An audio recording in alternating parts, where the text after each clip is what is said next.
만남. 다시 감옥으로 돌아온 헤스터 프리는 극도로 신경이 흥분되어 있었다. 그래서 꾸준한 감시가 필요했는데 혹시 스스로 목숨을 끊거나 미치광이가 되어 가엾은 아이에게 무슨 짓을 할지 모르기 때문이었다. 저녁이 되어서도 흥분이 가라앉을 기색 없이 더욱 심해져 아무리 꾸짖으면서 벌을 주겠노라고 위협해도 끝내 말을 듣지 않았다. 하는 수 없이 간수장인 브레키드는 의사를 부르기로 했다. 간수의 말에 의하면 그 의사는 기독교식 인술에도 능하고 산에서 자라는 약초와 관련된 토인들의 의료법에도 정통하다고 했다. 사실 헤스터보다도 아이가 전문 의사의 도움이 절실한 상태였다. 엄마의 젖을 빨고 있는 동안 이 아이는 엄마의 몸 전체에 흐르고 있는 혼란과 고통과 절망을 고스란히 받아들이는 모양이었다. 아이는 엄마가 하루 종일 겪은 숱한 고통을 몸뚱이로 강렬하게 느끼는 듯 몸을 강렬하게 뒤틀면서 몸부림쳤다. 이윽고 간수를 따라 어두컴컴한 감방 안으로 들어선 사람은 아까 낮에 군중들 사이에서 보았던 헤스터 프린의 관심을 끌었던 이상한 옷차림의 남자였다. 이 남자가 감방에 들어온 것은 무슨 죄를 지어서가 아니라 인디언 추장들과 관리들이 자신의 몸값을 두고 흥정하는 동안 그곳에 머무는 것이 가장 편할 것 같아 자청했던 것이다. 그 남자의 이름은 로저 칠링워드였다. 남자를 감방으로 안내한 간수는 그가 들어서는 순간 감방 안이 갑자기 조용해지는 것을 보고 무척 놀랐다. 아이는 여전히 고통스러워했지만 헤스터가 갑자기 숨도 쉬지 않는 것처럼 꼼짝하지 않았기 때문이다. 미안하지만 나 혼자서 환자를 만나면 안 될까요? 곧 괜찮아질 겁니다. 내게 맡기십시오. 감방 안은 금방 조용해질 것입니다. 또한 이제부터 말을 잘 듣도록 만들어 드리겠습니다. 남자가 조용히 말했다. 정말 그렇게만 해주신다면 선생님을 훌륭한 명의로 모시겠습니다. 저 여자는 무엇에 씌인 것 같습니다. 매질을 해서라도 그 악마를 내쫓을 수 있다면. 브레키드는 미심쩍은 표정을 지으며 말했다. 이 낯선 남자는 자칭 의사라고 하며 감방 안에 들어섰다. 그리고 의사 특유의 침착한 태도를 보여주었다. 군중들 속에서 헤스터 프린이 계속 이 남자를 주시했던 것으로 보아 이들의 관계가 심상치 않게 여겨졌다. 잠시 뒤 간수가 나가고 그들 둘이 남았을 때도 그 남자의 태도는 달라지지 않았다. 남자는 여자보다도 먼저 아기를 돌보기 시작했다. 손수레 침대에서 몸부림치고 괴로워하고 있는 아기를 달래는 것이 무엇보다도 시급했기 때문이다. 그는 아이를 조심스럽게 진찰하고 나서 옷 밑에서 가죽 가방을 꺼내 열었다. 거기에는 여러 종류의 의약품이 들어있었는데 그중 하나를 꺼내어 컵에 넣고 적기 시작했다. 오랫동안 연금술을 배웠고 근 1년 동안 약초의 효능에 밝은 사람들과 같이 지내다 보니 어느새 의학의 대가로 불리는 사람들보다 훨씬 더 훌륭한 의사가 되었소. 자, 여기 이 약을 먹이시오. 이 아이는 내 아이는 아니지 않소? 내 얼굴이나 목소리를 알 리 없고 생김새도 결코 내 아이는 아니오. 그러니 이 약을 당신 손으로 먹이도록 하시오. 헤스터는 그가 내미는 약을 뿌리쳤다. 그리고 뚫어질 듯 쏘아보는 눈초리로 남자의 얼굴을 쳐다보았다. 아무것도 모르는 이 아이에게 안갚음을 하려는 거예요? 그녀는 조그맣지만 날카로운 목소리로 말했다. 정말 어리석은 여자로군. 이 불쌍한 녀석을 해친다고 내게 무슨 이득이 있을 것 같소? 이 애가 설령 내 자식이라 하더라도 이보다 더 좋은 약을 줄 순 없을 거요. 남자는 그녀를 달래는 것 같기도 하고 비웃는 것 같기도 한 말투로 침착하게 얘기했다. 헤스터의 정신 상태는 정상이 아니었다. 그런 그녀가 혼란스러워하자 남자는 얼른 아이를 자신의 품에 안고는 직접 약을 먹이기 시작했다. 그 약은 정말 효과가 좋은지 아이가 금세 잠잠해졌다. 의사라고 하면서 떠든 호언장담이 증명된 셈이었다. 아이는 신음소리를 멈췄고 괴로워하던 고통 속에서 해방된 듯 고요해졌다. 그리고 고통이 멈춘 아이들이 늘 그렇듯이 고요히 깊은 잠 속에 빠져들었다. 남자는 의사라 불려도 손색이 없을 정도의 손으로 이젠 아이의 엄마를 진찰하기 시작했다. 그는 자세히 맥을 짚어보고 나서 그녀의 눈을 들여다보았다. 그런 그의 태도는 그녀에게 상당히 낯익으면서도 한편으로는 마음을 움츠러들게 하였다. 그는 그녀의 상태를 알았다는 듯이 약을 조제하기 시작했다. 나는 망각의 약이나 모든 시름을 잊게 하는 아편 같은 약은 모르지만 황야에 있을 때 새로운 비법을 많이 배웠소. 이것도 그중 하나인데 페러셀서스 때부터 전해 내려오는 것으로 나의 학문과 교환하는 조건으로 인디언들이 가르쳐준 처방이요. 자, 마셔보시오. 괴로움을 없애려면 죄 없는 양심이 그래도 낫겠지만 그런 양심을 구할 수가 없으니. 하지만 이것으로도 거세게 들끓는 마음의 격정쯤은 잠재울 수 있을 것이요. 남자가 컵을 내밀자 그녀는 한참 동안 그의 얼굴을 뚫어지게 바라보다 마침내 그것을 받아들었다. 그녀의 깊은 눈동자에는 공포심이라기보다는 이 남자의 진심이 무엇일까 하는 의구심이 가득 담겨 있었다. 깊게 잠든 아이를 바라보며 그녀가 입을 열었다. 나는 죽는 것도 생각해 봤어요. 그래서 저를 죽게 해달라는 기도도 드렸어요. 나 같은 여자가 기도를 드렸다면 우습게 들릴지 모르지만 말이에요. 하지만 이 컵 속에 독약이라도 들었다면 제가 이걸 마시기 전에 다시 한번 당신의 생각을 돌이켜주세요. 자, 지금 이렇게 입술이 닿고 있어요. 아무 말 말고 어서 마시기나 해요. 남자는 침착하고 냉정한 어투로 말했다. 당신은 그렇게도 내 마음을 모르겠소? 내가 그토록 속이 좁은 남자인 줄 아는 거요? 설령 복수를 하고 싶다 해도 당신을 살려두는 편이 훨씬 낫지 않겠소? 우선 당신의 생명을 위협하는 모든 것으로부터 지켜주고 나서 그런 다음 당신의 가슴에서 치욕의 상징인 글씨가 언제까지나 불탈 수 있도록 하는 것이 가장 좋은 방법 아니겠소? 남자는 그렇게 말하면서 자신의 집게 손가락을 좋은 글씨에 갖다 댔다. 그러자 그 글씨가 불타올라 헤스터의 가슴속을 온통 태우는 것만 같았다. 사나이는 헤스터가 자신도 모르게 움찔하며 놀라는 것을 보고 싱긋 미소를 지었다. 그러니 당신은 더욱 열심히 살아서 많은 사람들 앞에서 전에 남편이라고 불렸던 남자 앞에서 그리고 저 아이 앞에서 당신의 십자가를 지고 당당히 살란 말이요. 자, 더 오래오래 살기 위해 이 약을 먹도록 해요. 헤스터 프리는 더 이상 그의 충고를 듣지 않고 선뜻 컵을 들어 마신 다음 그가 얘기하는 대로 아이가 잠들어 있는 침대에 걸터 앉았다. 남자는 방 안에 있는 단 하나의 의자를 끌어당겨 여자의 옆에 앉았다. 그러자 헤스터는 자신도 모르게 몸을 움츠렸다. 그러한 헤스터의 행동은 인간이기에 자연스러운 것일 수도 있으나 자신의 고통을 덜어주기 위해 남자가 베풀지 않을 수 없었던 세련된 잔인성에서 기인된 두려움인지도 모른다. 그것이 무엇이든 남자는 이미 이를 과시할 대로 과시한 게 분명하지 않은가. 게다가 헤스터로부터 치유할 수 없는 상처를 마음에 받은 남자이기에 이제 남아있는 것은 그녀와 대결인 것이 분명해 보였다. 헤스터, 난 당신이 왜 이렇게 되었는지, 아까 낮에 보았던 그 수치와 부끄러움의 상징인 처형대 위에 왜 서게 되었는지 따위는 묻고 싶지 않소. 그런 거야 다 뻔한 일이 아니겠소? 난 어리석었고 당신은 나약했던 탓이오. 난 언제나 사색에 빠져 있었고 허기신 갈증을 채우려고 지식을 찾아 헐떡였소. 그래서 좋은 시절을 다 허비하고 만 거요. 이런 내가 당신처럼 아름답고 우아한 여자에게 무슨 의미가 있었겠소. 태어나면서부터 불구인 나는 지식을 기만해왔소. 사람들은 모두 날 현명하다고 하지만 나 스스로는 그렇지 못하다는 것을 진작부터 알았어야 했소. 저 어둡고 쓸쓸한 숲을 빠져나와 이 기독 교도들의 식민지에 들어섰을 때 가장 먼저 내 눈에 들어온 것이 바로 당신이었소.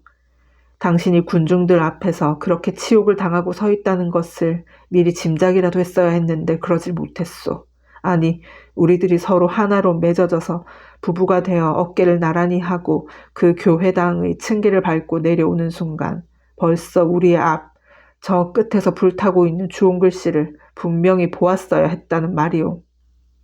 당신은 잘 알다시피 비로소 참다 못한 헤스터가 작은 목소리로 말했다. 비록 슬픔에 젖어 있긴 했지만 자기의 폐부를 찌르는 마지막 말만큼은 그대로 듣고 있을 수가 없었다. 나는 그동안 당신에게 솔직했어요. 하지만 우리에겐 처음부터 애정이 없었어요. 물론 난 당신에게 애정이 있는 척 대하지도 않았어요. 그러자 남자가 비웃듯이 말했다. 옳은 얘기야. 하지만 내가 어리석었던 것 같소. 그때까지 인생을 허비하면서 살아온 나는 세상에 즐거움이라고는 하나도 없다고 생각했었소. 내 마음은 거대한 저택처럼 많은 손님들을 맞이할 수도 있었지만 난 언제나 쓸쓸하고 온기 하나 없는 폐허에 버려져 있었소. 하지만 나도 따뜻한 불을 지피고 싶었소. 비록 늙고 추한 불구의 몸이지만 세상에 널려있는 이 조그만 행복을 나도 움켜쥘 수 있으리라고 여겼었소. 한 조각 물거품밖에 안 되는 꿈인 줄은 정말 몰랐단 말이오. 그래서 나는 당신을 내 가슴속 가장 따뜻한 방으로 끌어들여 나의 온기로 뜨거움으로 품어주고 싶었소. 하지만 저는 당신에게 못할 짓을 했어요. 헤스터가 작은 목소리로 중얼거렸다. 그건 나도 마찬가지요. 꽃봉오리같이 젊고 아름다운 당신을 늙은 내가 유혹하여 처음부터 부자연스럽고 거짓된 관계를 가졌으니 나도 잘못한 것이요. 그러나 나는 지금껏 인생을 나쁘게 산 사람은 아니요. 그러니 어떤 흉계나 복수 따윈 하지 않아요. 이제 우리 둘은 어느 쪽도 기울지 않게 균형을 이루었소. 그런데 헤스터, 우리들에게 그토록 못할 짓을 한 녀석은 도대체 누구요? 지금 살아있소? 그건 알려고 하지 마세요. 아무리 물어도 그것만은 절대로 말할 수 없어요. 헤스터 프리는 남자의 얼굴을 마주보며 단호하게 대답했다. 그러자 남자가 의미심장한 미소를 지으며 말했다. 말하지 않겠다고? 정말이요? 그러나 헤스터, 이 세상의 일이란 눈에 보이는 것이든 눈에 보이지 않는 마음속의 것이든 그것을 밝히고자 전력을 기울이는 사람들이 있는 한 반드시 드러나게 되어 있는 법이요. 당신은 비밀을 밝히려고 몰려드는 군중으로부터 또는 목사나 재판관들로부터 어느 정도는 버텨낼 수 있었겠지. 오늘 그들이 처형대 위에 그 비밀의 인물과 함께 세워놓고자 했던 것처럼 말이야. 하지만 난 그들과는 다른 방법으로 당신의 비밀을 밝혀낼 수 있어. 나는 책에서 진실을 찾아내듯 연금술로 금을 찾아냈던 것처럼 꼭 그 사나이를 찾아내고야 말 것이오. 그 사내를 알아내어 부들부들 떨게 할 자신이 있어. 그렇게 되면 나도 모르게 내 몸이 떨려올 테지. 아무튼 두고 보오. 내 그 녀석을 찾아내고 말 테니.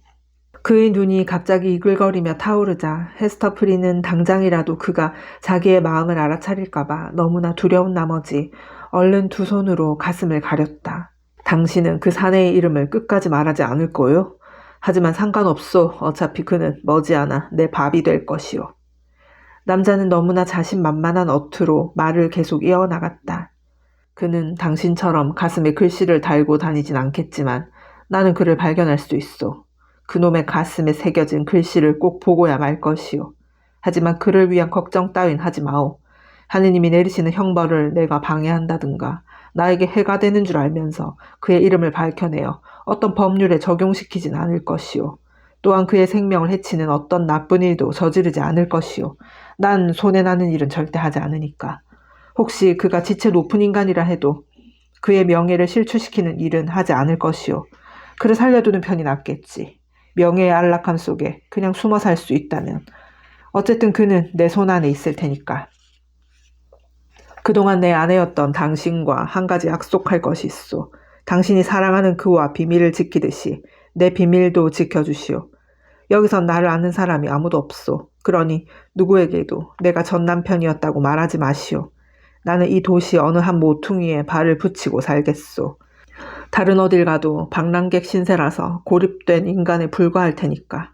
하지만 이곳은 나하고 인연이 깊은 한 여자와 한 아이가 있소.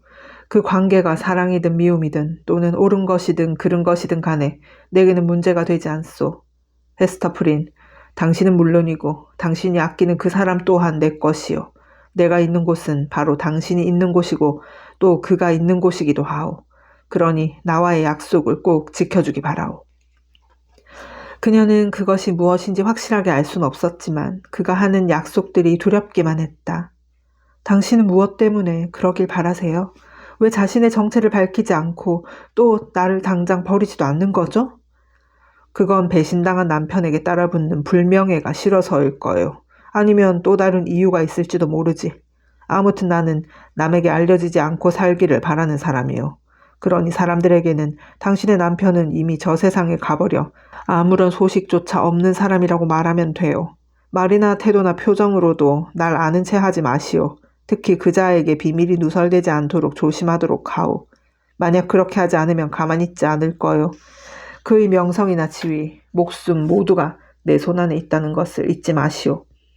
그 사람의 비밀을 지켰듯이 당신의 비밀도 지키겠어요. 다짐하시오. 마치 명령하듯 말했다. 그러고는 이제부터 로저 칠링워드로 불리게 될 이 남자가 다시 덧붙였다. 자, 그럼 프린 부인, 이제부터 당신을 혼자 있게 해주겠소. 이 어린 아이와 주홍 글씨만 남도록 말이야.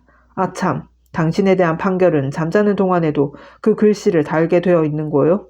혹시 무서운 꿈에 시달리거나 가위에 눌리게 될까봐 겁나지 않소? 헤스터는 남자의 표정에 당황하면서 물었다. 왜 당신은 날 보고 그렇게 웃고 있죠? 당신은 마을 근처 숲속에 산다는 그 악마인가요? 당신은 나를 속여 나의 영혼을 파멸로 이끌어 넣으려고 나와 약속을 한 것 아닌가요? 아니요. 당신의 영혼을 파멸시킬 생각은 결코 없소. 남자는 다시 빙그레 미소를 지으며 말했다. 오, 바느질하는 헤스터. 헤스터 프리는 마침내 형기를 마쳤다. 감옥 문이 열리자 그녀는 눈부신 햇빛 속으로 걸어 나왔다. 누구에게나 공평하게 내리쬐는 햇빛도 그녀의 아픈 마음으로 볼 때는 가슴에 단 주홍 글씨를 드러내기 위한 빛으로 밖에는 느껴지지 않았다. 지난달 군중들이 때를 지어 뒤따르며 손가락질하던 그때보다 아무도 지켜보는 사람이 없는 가운데 혼자서 감옥문을 나오는 지금 이 순간이 그녀에겐 훨씬 괴롭고 쓸쓸하게 느껴졌다. 그때는 부자연스런 긴장감과 자기의 기질 속에 잠재된 끈질긴 투지로서 그 고통스런 장면을 오히려 처참한 승리로 바꿀 수 있었다. 또한 그것은 일생을 두고 한번 찾아올까 말까 한 고립된 사건이었다. 그래서인진 모르지만 미래를 생각할 필요도 없이 몇 년간 아무 걱정 없이 살 수 있는 힘을 한꺼번에 소진시켰다고 해서 그것이 그리 큰 문제가 되진 않았다. 오히려 그녀를 처벌한 법률, 무섭고 거대한 흡혈귀 같은 이 법률이 오히려 그녀를 지탱해주는 보이지 않는 힘이 되었다. 그러나 지금은 누구 하나 쳐다보는 사람이 없는 가운데 감옥에서 나와 일상생활을 계속해 나가야 하는 상황이었다. 그리고 그녀는 자기의 끈질긴 기질로서 그것을 개척해 나가고 지탱해 나가야만 했다. 현재의 슬픔을 이겨내기 위해 미래로부터 빌려올 힘 같은 것은 그녀에게 이미 남아있지 않았다. 내일은 내일의 시련을 그녀에게 가져올 것이고 그 다음 날은 또 그 다음 날대로 그 다음 날은 또 그 다음 날대로 그녀에게 새로운 짐을 지워주고 서서히 압박해올 것이다. 그리고 그것이 아무리 무겁고 힘겹다 해도 투정조차 부릴 수 없는 처지가 되어버린 것이다. 세월이 흐를수록 그녀의 짐은 더욱 무거워지고 생활의 비참함은 더욱 커질 것이며 그녀만이 가진 고유한 개성마저 잃어갈 것이다. 또한 많은 설교가나 웅변가, 위정자들은 그녀에게 손가락질을 하면서 어떤 상징적인 인물로 얘기하기를 주저하지 않을 것이다. 죄 많은 여자의 상징이나 본보기로 삼아 저 가슴에 불타고 있는 주홍 글씨를 다시 한번 보라고 외칠 것이다. 그리하여 사람들은 어엿한 부모 밑에서 행복을 꿈꾸며 살기를 원했던 그녀, 단란한 가정과 아이를 평범하게 키우고 싶었던 그녀, 한때 정숙하고 순진했던 그녀를 배관시하라고 가르칠 것이 분명했다. 그리고 먼 훗날 그녀가 죽고 나면 그녀의 무덤의 묘비명에까지도 치욕스러운 죄의 흔적이 남게 될 것이다. 그러나 이제는 세상에 대한 문이 활짝 열렸으므로 어느 곳으로 가도 상관이 없었다. 그녀의 판결문에 거주지에 대한 제한 조건 따윈 없었으니까. 따라서 자기의 신분을 숨기고 유럽 어디나 고향으로 돌아가 새로운 마음으로 살아갈 수도 있으리라. 아니면 자유분방한 그녀의 성품으로 미루어 보아 깊고 깊은 어느 숲속으로 들어가 원주민과 어울려서 살아갈 수도 있으리라. 그런데 이 세상에는 거역할 수 없는 운명 같은 것이 있는 법이다. 그러기에 인간은 자기를 그토록 못살게 괴롭히는 곳이라 할지라도 차마 떠나지 못한 채 고향으로 여기며 살기도 하는 것이다. 인간은 결국 그런 존재이니까. 그렇기 때문에 자기의 인생에 커다란 오점을 남긴 곳임에도 불구하고 끝까지 배회하며 머무는 것이다. 이런 고약한 운명은 처한 일이 암담하면 암담할수록 슬픔이 크면 클수록 더욱 거역하기 어려운 법이다. 그녀의 치욕적인 죄는 그 땅에 더욱 견고하게 뿌리를 내리고 있었다. 그것은 새로 태어난 것이 기존의 삶보다 더 강한 친화력을 나타내는 것처럼 모든 나그네들이나 순례자들이 쓸쓸하고 황량하게 보내는 광야에서의 생활을 그녀는 마치 자신의 고향에서 생활하는 것처럼 익숙하게 받아들였다. 그것은 이 세상의 어떤 곳도 그녀에게는 낯설고 생소했기 때문에 가능한 일이었는지도 모른다. 심지어는 행복했던 어린 시절과 순진했던 처녀 시절도 오래전에 벗어놓은 옷처럼 잊고 지냈다. 아직도 어머니가 살고 계실 영국의 고향도 이곳과 비교한다면 그녀에겐 낯선 타향에 불과했다. 또한 그녀를 이곳에 묻고 있는 깊고 아픈 상처의 사슬이 고통스러웠지만 그것을 절대로 끊어버릴 수 없었다. 치명적인 상처의 땅, 이 상과 들이 그녀를 묶어두는 이유는 또 있었다. 그녀 자신도 미처 알아차릴 수 없는 사실이었지만 그 이유는 분명했다. 그녀는 이런 감정을 자기 자신에게까지 철저히 숨겼고 그런 감정이 자기 속에서 뱀처럼 꿈틀거리며 나오려고 할 때마다 깜짝 놀라고는 했다. 이 땅은 그분이 숨쉬고 있는 곳이다. 그분이 보고 느끼는 산과 들이 이곳에 있고 그가 거니는 길 또한 여기 있다. 이곳엔 그녀 자신이 일생을 함께할 거라고 믿었던 분이 있다. 그는 최후의 심판대를 제단으로 삼아 끝없는 죄의 십자가를 함께 지고 갈 사람, 그녀가 그렇게 믿고 있는 사람이다. 영혼을 유혹하는 악마는 헤스터에게 끊임없이 이런 독을 내밀며 유혹했다. 그리고 그녀가 그것을 움켜잡았다가 깜짝 놀라며 재빨리 뿌리치는 광경을 보고 마음껏 비웃는 것만 같았다. 그래서인지 그녀는 그런 부딪힘에서, 그런 갈등에서 벗어나기 위해 마음속에 그것을 꼭꼭 담아두곤 했다. 그녀는 자신이 뉴 잉글랜드에서 살아야 하는 이유에 대해 생각하곤 했는데 왠지 절반은 진실 같았으나 절반은 자기 기만이라고 여겨졌다. 즉 그녀는 자신이 이 땅에서 죄를 지었고 죄를 지은 장소이니만큼 고통도 여기에서 받아야 한다고 생각했다. 그렇게 살다 보면 치욕은 점점 영혼을 순화시켜주고 영혼은 씻은 듯 맑아져서 자신을 성녀답게 만들어줄 수도 있지 않겠는가. 따라서 그녀는 그곳을 떠날 수 없었다. 보스턴의 변두리 땅, 바다와 접한 해변의 외딴 곳에 조그만 오두막집이 있었다. 이 집은 초기의 개척자들이 지은 것이었으나 주위의 땅이 너무 메말라서 농사를 지을 수가 없었다. 또 거리도 너무 멀어 생활하는 데 지장이 있기 때문에 거의 폐가나 다름없었다. 그 집은 바다가 한눈에 보이는 서양 집이었다. 또한 무성한 숲이 이 집을 가려주고 있었는데 가리고 있다기보다는 도리어 집이 그 숲에 숨어 있는 것만 같았다. 감시를 조금도 소홀히 하지 않는 관청의 허가를 얻어 그녀는 이 집으로 살림도구를 옮기고 아이와 단둘이 살게 되었다. 그런데 그녀가 이곳에 오자 의혹의 그림자가 그녀에게 드리워졌다. 어째서 젊은 여인이 이런 곳까지 와서 살게 되었는지 이해할 수 없는 아이들은 그녀가 바느질을 하거나 창가에 서 있거나 정원을 오가거나 오솔길을 걸을 때마다 구경하느라고 정신이 없었다. 그러다가 가슴에 붙은 주홍 글씨를 보게 되면 이상한 두려움에 휩싸여 와 하고 함성을 지르며 도망치곤 했다. 그녀는 함께 대화할 상대도 없는 외롭고 쓸쓸한 처지였지만 아무런 부족함을 느끼지 않았다. 그녀에게는 한 가지 익숙한 기술이 있었다. 이곳은 그 솜씨를 발휘하기에 적당하지 않았지만 그 솜씨만으로도 아이를 키우며 살 수 있는 식량은 충분히 확보할 만한 것이었다. 그 기술은 지금도 그렇지만 예부터 여자들이 주로 해왔던 바느질이었다. 자신의 손으로 직접 가슴에 주홍 글씨를 수놓았듯이 그녀에게는 섬세하고도 상상력이 넘치는 솜씨가 있었다. 그 솜씨는 궁정에 사는 귀부인들의 눈에 띄게 될 경우 그들이 당장 달려들 정도로 뛰어난 것이었다. 세련미가 넘치는 그의 솜씨는 비단실과 금실로 짠 옷 위에 정성과 기교가 담긴 장식을 달고 싶어 했던 그들을 쉽게 유혹할 수 있을 만큼 매력적인 것이었다. 청교도들의 옷차림은 대체로 단순하고 칙칙한 느낌이어서 그녀가 만든 물건이 어울리지 않을 수도 있었다. 하지만 그녀의 솜씨라면 그들의 습성까지도 과감히 바꾸어서 새로운 것을 받아들이게 할 수 있을 정도로 특별했다. 그들은 버리기 어려운 풍습까지도 과감히 버리고 온 사람들이었다. 그러나 그들은 목사의 안수식을 비롯하여 관료의 임명식 및 취임식 등 여러 공적인 행사에서 위풍당당한 위용을 갖추고 엄격한 절차에 맞춰 장엄함을 드러내는 특색 있는 옷을 좋아했다. 주름이 있는 옷깃, 정성 들여 만든 띠, 화려하게 수놓은 장갑 등은 집권자의 권위의 상징과도 같았다. 그것은 일반 시민들에게는 근검이라는 가치 아래 금하고 있으면서도 지위가 높거나 돈이 많은 사람들에게는 쾌히 허용하고 있는 조항이었다. 또한 장례식의 경우에도 시체에 입히는 수의나 유가족의 슬픔을 나타내는 검은 천, 흰 삼배의 갖가지 모양 등 헤스터프린의 솜씨를 요하는 일은 얼마든지 있었다.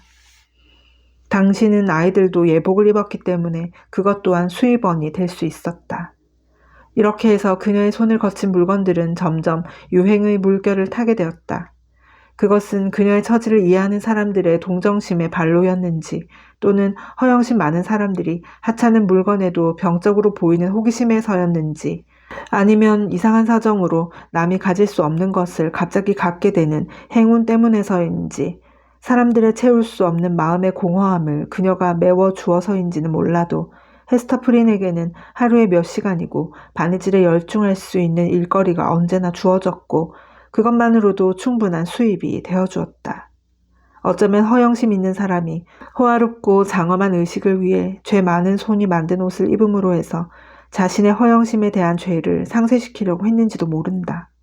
여하튼 그녀의 손길은 군인의 목도리에, 목사의 가운띠에, 그리고 어린아이들의 모자에도 나타났다. 또한 죽은 사람의 관 속에도 들어가 곰팡이의 꽃을 피우기도 했다. 그러나 결혼하는 신부의 청순한 웨딩드레스에 술을 놓아달라는 주문은 한 번도 없었다. 이것은 사회가 그녀를 용서하지 않고 언제나 지켜보고 있다는 증거였다. 헤스터는 자신을 위해서는 가장 값싼 옷을 걸쳤다. 요식주에도 가장 기본적인 생계비만을 지출했고 아이를 위한 식량 외에는 아무것도 바라지 않았다. 검소한 생활 속에서 그녀의 옷은 칙칙했고 단 하나의 유일한 장식품은 가슴에 단 운명의 주홍글씨 뿐이었다. 그러나 아이의 옷 모양만큼은 기묘한 재주를 부려 유난히도 상상력이 풍부해 보이게 만들었다. 그것은 어린아이에게서 일찍부터 싹트기 시작한 경쾌한 매력을 돋우는 데 도움이 되기도 했지만 한편으로는 더욱 깊은 뜻이 내포되어 있는 것 같았다. 여기에 대해선 나중에 말하기로 하겠다. 헤스터는 아이를 단장하는 데 드는 약간의 비용 외에는 모든 돈을 불쌍한 사람들을 위해 썼다. 사실 따지고 보면 모두가 자기 신세보다는 나은 사람들이었다. 그러나 그렇게 그들에게 도움이 되기 위해 손을 내밀었지만 그들은 오히려 헤스터의 손길에 침을 뱉거나 모욕을 주기 일쑤였다. 그녀는 자기가 가지고 있는 기술을 보람있게 쓰려고 가난하고 불쌍한 사람들을 위한 옷을 만드는 일에 시간을 투자했다. 이렇게 함으로써 자기가 지은 죄를 속죄하려는 기회가 되기도 했고 자신이 취할 수도 있는 향락을 조금이나마 자제하는 수단이 되기도 했다. 그녀의 기질 속에는 풍부한 상상력과 화려한 동양적 감각이 있었다. 그러나 이러한 취향이 나타나는 곳은 그녀의 정교한 바느질 솜씨일 뿐 다른 어떤 부분에서도 찾아볼 수 없었다. 여자란 원래 이러한 섬세한 바느질을 통해 남자들이 모르는 쾌락을 맛보기 마련이지만 헤스터프린에게는 바느질이 자신의 열정을 드러냄과 동시에 그것을 조용히 다스리는 하나의 수단일 뿐이었다. 생활의 모든 기쁨을 외면했듯이 그녀는 이런 기쁨도 죄라고 생각하여 자제했다. 이처럼 하찮은 곳에까지도 양심은 병적일 만큼 따라와 간섭했다.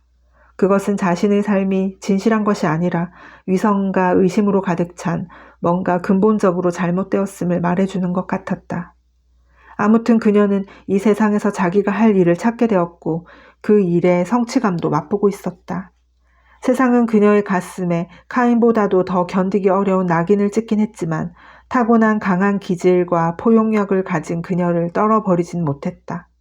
하지만 사회와의 접촉에 있어서도 그녀는 자기가 그 일원으로 속해 있다는 것을 느끼지 못했다.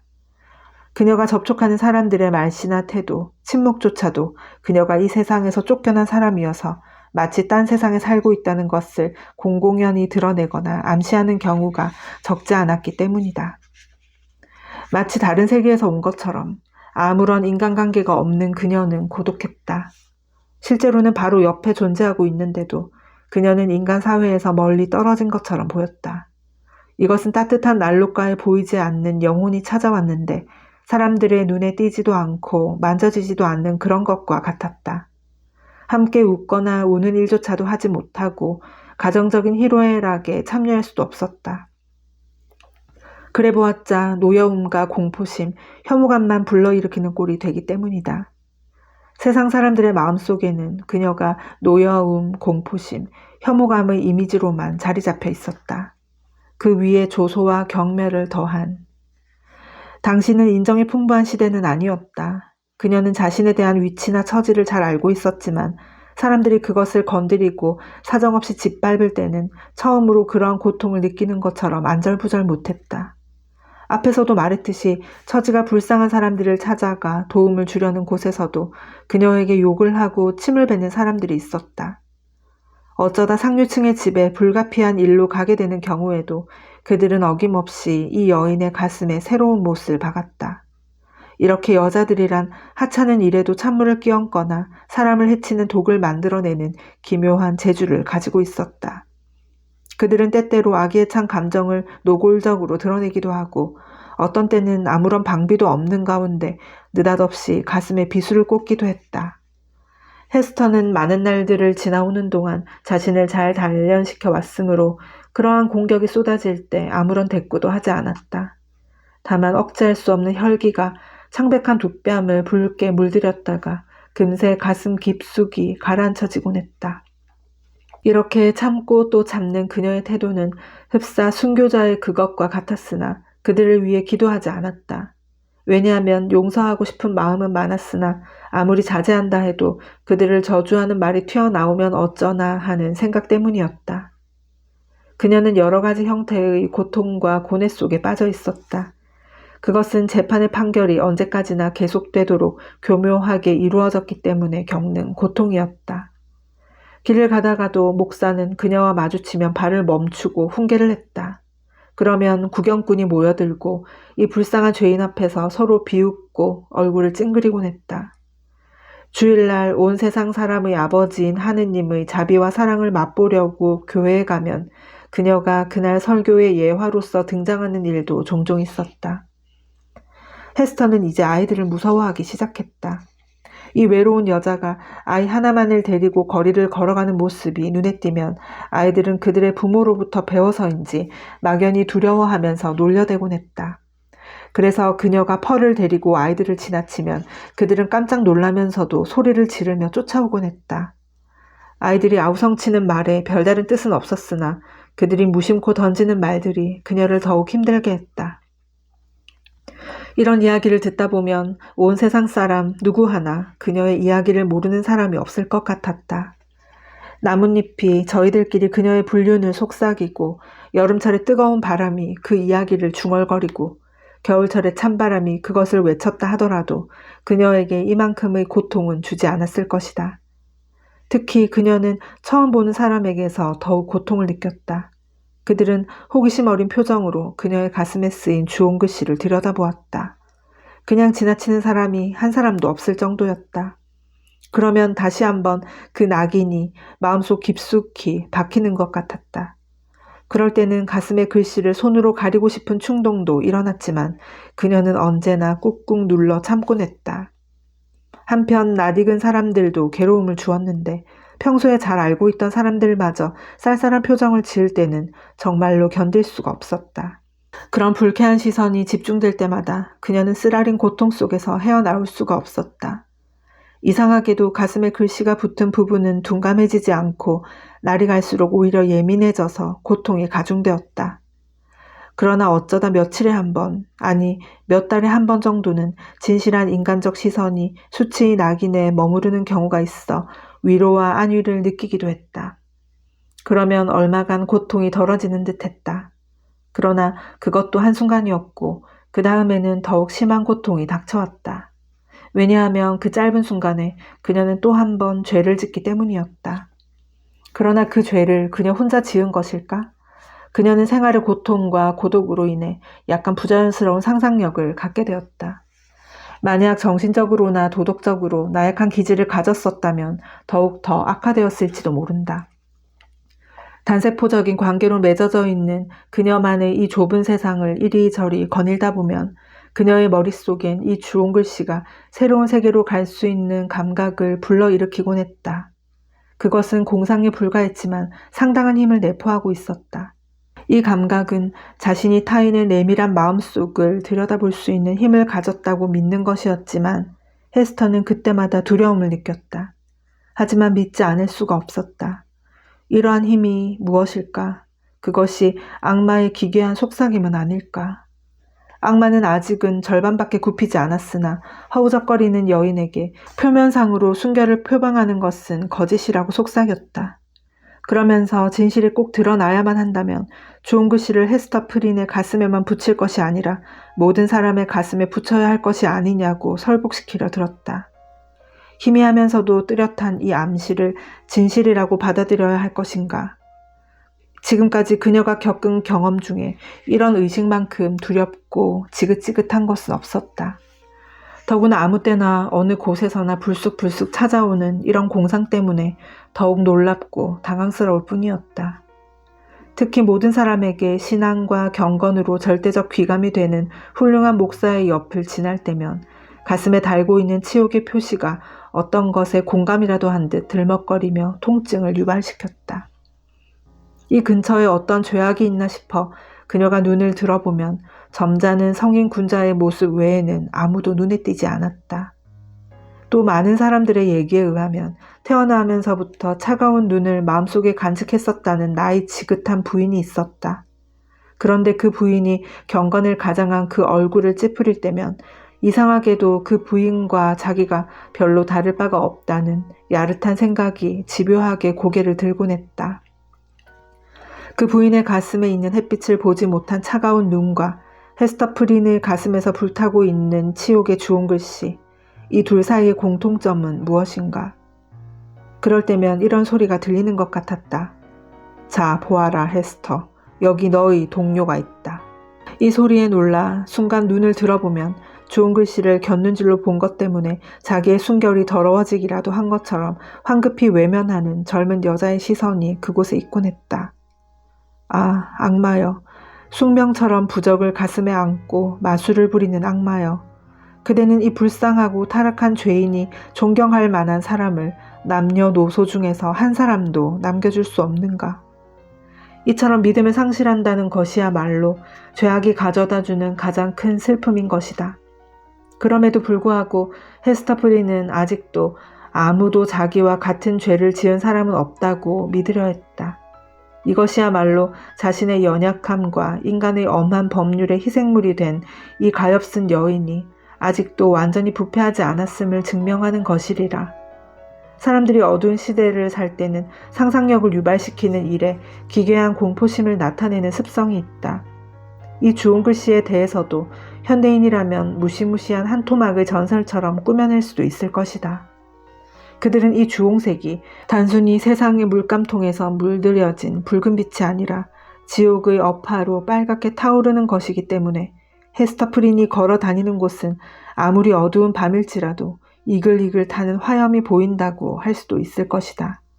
그러나 아무리 회의적인 현대인들일지라도 이 주홍 글씨가 헤스터 프린의 가슴을 깊게 짖어 들어갔다는 것과 이러한 얘기 속에 진실이 숨어 있을지도 모른다는 점을 간과해서는 안 될 것이다. 오늘은 여기까지입니다. 헤스터 프린은 사람들의 조롱과 멸시 속에서 살아가며 단순히 세상의 비난을 견디는 것이 아니라 자신의 내면과도 치열하게 싸웁니다. 왜 자신만 모든 고통을 짊어져야 하는가? 죄란 과연 무엇인가? 사회가 내리는 심판은 정말 정당한 것인가?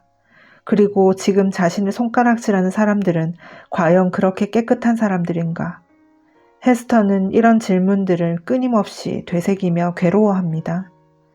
거리에서 마주치는 경건한 사람들의 얼굴을 볼 때마다 그녀는 그들 역시 숨기고 있는 죄와 욕망이 있을지 모른다는 생각에 사로잡힙니다. 때로는 자신만 낙인을 짊어진 것이 부당하다 느껴져 다른 사람들의 가슴에도 좋은 글씨를 붙이고 싶다는 분노와 유혹에 흔들리기도 하죠. 그렇게 헤스더는 절망과 분노, 외로움 속에서 인간과 사회를 새롭게 바라보게 됩니다. 그녀의 고통은 단순한 벌이 아니라 인간의 죄와 위선, 그리고 용서에 대해 끊임없이 질문하는 것입니다.